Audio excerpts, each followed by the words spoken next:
বাংলাদেশ ফুটবলে সিন্ডিকেট কি কেউ ঠেকাতে পারবে না? বাংলাদেশ ফুটবল ফেডারেশনের অভ্যন্তরীণ রাজনীতি আজ ওপেন সিক্রেট। নির্বাচনে বারবার একই চেহারা, অভ্যন্তরীণ সিদ্ধান্তে ঘনিষ্ঠ মহলের আধিপত্য এবং দুর্নীতির অভিযোগ, সব মিলিয়ে ফুটবল প্রেমীরা হতাশ। তরুণ কোচরা সুযোগ পাচ্ছেন না, জেলা ফুটবলের বাজেট এক শ্রেণীর পকেটে যাচ্ছে, আর মাঠের প্রতিভা শুকিয়ে যাচ্ছে। একসময় যারা স্বপ্ন নিয়ে ফুটবল খেলতেন তারা আজ খেলাটা বেছে নেওয়া ভুল ছিল বলে মনে করেন। বাংলাদেশের ফুটবলের প্রতিভার অভাব নেই। দেশের প্রত্যন্ত অঞ্চল থেকে উঠে আসা অনেক তরুণ ফুটবলার তাদের দক্ষতা ও উদ্যম নিয়ে প্রমাণ করে দিয়েছে তারাও আন্তর্জাতিক মানের ফুটবলার হতে পারে। কিন্তু এসব প্রতিভা যখন পুরনো কাঠামোর প্রাচীরে আটকে পড়ে তখন প্রশ্ন ওঠে, এই সিন্ডিকেটের রাশ কে টানবে? বাংলাদেশ ফুটবল ফেডারেশন বাহু পেয়ে বিভিন্ন ক্লাবের ব্যবস্থাপনা এবং দলের গঠন প্রক্রিয়ায় বহুদিন ধরে একটি প্রভাবশালী মহলের দাপট চলছে বলে অভিযোগ রয়েছে।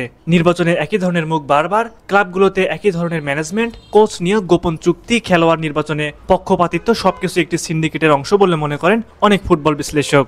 অনেক প্রতিভাবান ফুটবলার যোগ্যতা থাকা সত্ত্বেও সুযোগ পান না, শুধু সঠিক লোকের লোক না হওয়ার কারণে। অন্যদিকে কিছু খেলোয়াড় বারবার সুযোগ পান, যদিও তাদের পারফরমেন্স প্রশ্নবিদ্ধ।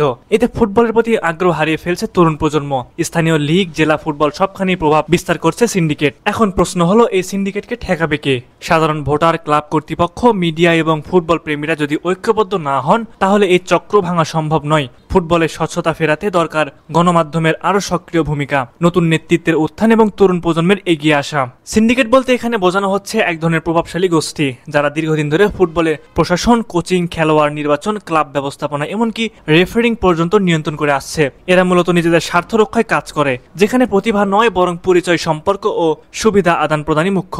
সিন্ডিকেট শুধু ফুটবলের সমস্যা নয়, এটি দেশের ক্রীড়াঙ্গনের সার্বিক ব্যাধি। তবে ফুটবল যেহেতু সবচেয়ে জনপ্রিয় খেলা, তাই এখান থেকে পরিবর্তনের সূচনা হতে পারে। প্রশ্নটা তাই এখনো জ্বলন্ত, বাংলাদেশ ফুটবলের সিন্ডিকেট কি কেউ ঠেকাতে পারবে না? সব দিকে অন্ধকার নয়, কিছু নতুন ক্লাব পেশাদার মানসিকতা এগোচ্ছে, কিছু তরুণ কোচ সাহস করে কথা বলছেন, কিছু সাংবাদিক নিয়মিত সত্য প্রচার তুলে ধরছেন। এরাই হতে পারে পরিবর্তনের চালিকা শক্তি। বাংলাদেশ ফুটবলের সবচেয়ে বড় সমস্যা দক্ষতার অভাব নয়, বরং সুযোগের অভাব। সিন্ডিকেট সংস্কৃতি ভাঙা না গেলে কোনো উন্নয়নই টেকসই হবে না। এখনই সময় মুখোমুখি হওয়ার, নইলে আমাদের ফুটবল ইতিহাসই পড়ে থাকতে হবে, ভবিষ্যৎ নয়।